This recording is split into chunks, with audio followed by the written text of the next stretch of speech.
Hello दोस्तों, welcome to my channel science simplified. जब black hole एक दूसरे से टकराते हैं या फिर दो बड़े न्यूट्रॉन सितारों का टकराव होता है, तो ऐसे समय इस चरम वातावरण में गुरुत्वाकर्षण तरंगें ब्रह्मांड में उत्सर्जित होती हैं।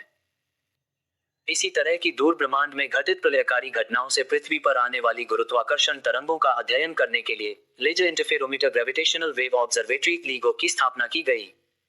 ऐसी दो ऑब्जर्वेटरी अमेरिका के वॉशिंगटन के हैनफोर्ड और लुइसियाना के लिविंगस्टोन में हैं। अब तीसरी भारत में महाराष्ट्र के औंध के अंजनवाड़ी दुधाला इलाके में बनने जा रही है।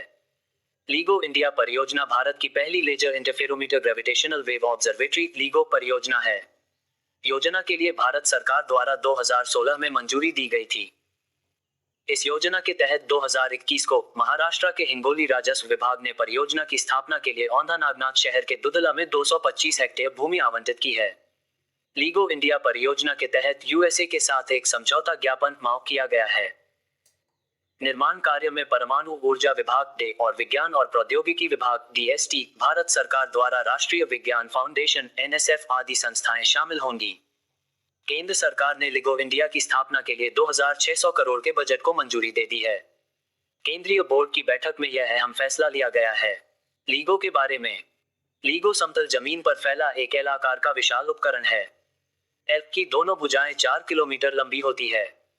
दोनों भुजाओं के माध्यम से एक ही समय में दो लेजर पल्स छोड़ी जाती है और वे एक दर्पण से टकराकर वापस परावर्तित होती हैं। लीगो डिटेक्टर जांचता है कि एक ही साथ दागी गई पल्सेस एक ही समय में वापस आती हैं या नहीं। जब कोई गुरुत्वीय तरंग डिटेक्टर से होकर गुजरती है तो पल्सेस के वापस आने में अड़चन पैदा होती है और वापसी समय में हल्का अंतर आ जाता है। गुरुत्वाकर्षण तरंगों का पता लगाने, रिकॉर्ड करने और अध्ययन करने के लिए शोधकर्ता इसका और अन्य संकेतों का उपयोग करते हैं। अंतरिक्ष से आने वाली गुरुत्वीय तरंगों के स्रोत के स्थान को बेहतर तरीके से जानने के लिए एक तीसरी वेधशाला की आवश्यकता है। इसलिए लीगो इंडिया परियोजना के तहत तीसरी वेधशाला बन रही है।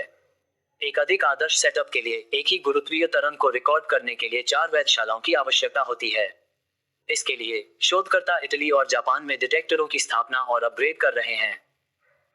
गुरुत्वाकर्षण तरंग डिटेक्टर के लिए ऐसी साइट का चयन किया जाता है जो समतल हो और भूकंपीय व्यवधानों से मुक्त हो। परमाणु ऊर्जा विभाग के मुताबिक प्रयोग करने के लिए एक सपाट जगह की जरूरत थी। करीब 4 किलोमीटर की ऐसी पट्टी जिसमें बिना अवरोध के सीधी सपाट जगह पर लेजर का अध्ययन किया जा सके।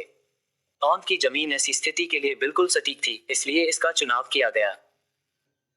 हालांकि औंध के अलावा राजस्थान के उदयपुर में भी एक और जमीन को देखा गया था।